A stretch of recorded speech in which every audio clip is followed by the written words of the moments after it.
माले के पूर्व विधायक महानंद सिंह जी हमारे साथ हैं। कुशवाहा जी, सर जो राज्यसभा का चुनाव हुआ उसमें जिस तरह का खेल हुआ उस पर क्या कहेंगे?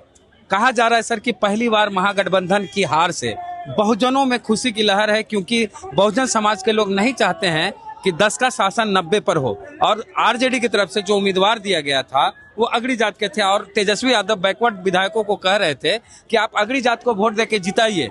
और इसी के विरोध में कांग्रेस के विधायक कुशवाहा जी हैं, सुरेंद्र प्रसाद कुशवाहा, वो बोले कि हमको पसंद नहीं है, जिस वर्ग से वो आते थे जिस तरह उस वर्ग का हमको वोट नहीं मिलता। दरअसल में ये बात तो नहीं है। हाँ। और दरअसल में कौन आदमी किस जाति का राजनीति कर रहा है ये महत्वपूर्ण बात है। महागठबंधन एडी सिंह कब आरक्षण पर बोले सर? हमको ये तो अब उनका मामला है, कैंडिडेट बताइए सर। एडी सिंह बताइए कब आरक्षण के पक्ष में बोले?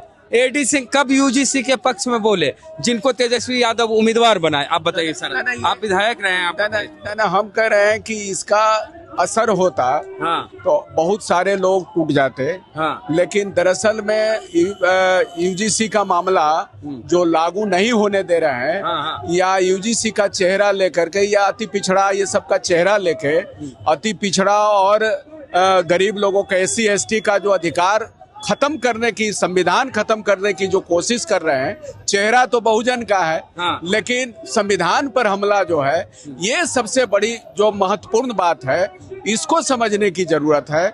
और इस बात को समझने की हम लोगों को जरूरत है। हम कह रहे हैं कि नहीं दिए हैं, ये यदि उनके अंदर कारण है तो उनको खुद समीक्षा करना चाहिए।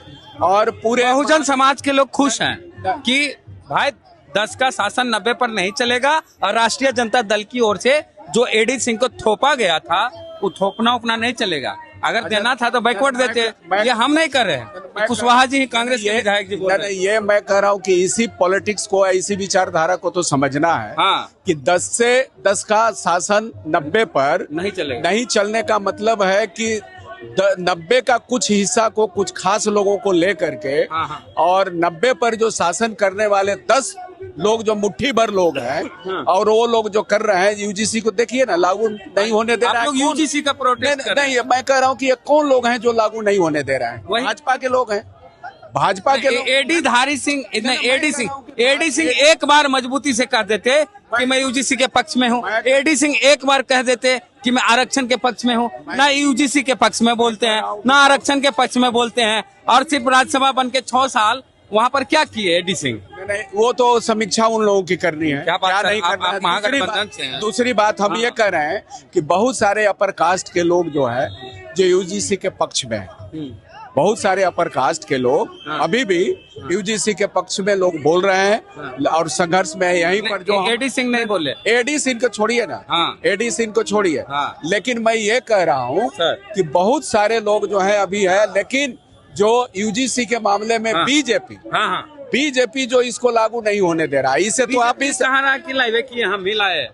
अरे लाए आप तो राम को लाए बीजेपी वाले, वही यूजीसी को लाए। मैं कह रहा हूँ कि राम को लाए, यूजीसी को भी लाए और यूजीसी को कोर्ट से रुकवा दिए। रुकवाने हम कह रहे हैं कि 2-4-10 को आंदोलन किया, उसके आधार पर रुकवा दिए। यहाँ इतना आंदोलन हो रहा है, बहुत बड़ा, हर जगह आंदोलन हो रहा है, उस पर कोर्ट क्यों नहीं संज्ञान ले रही है?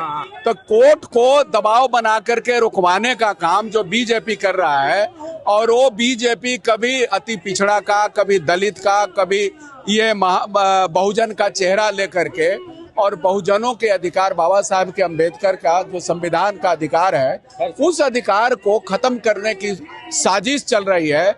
उस अभी के परिस्थिति में हम लोगों को भी इस मामले में सोचना पड़ेगा। धन्यवाद सर, बातचीत कैसी लगी कमेंट बॉक्स में बताएं। जय भीम, जय भारत।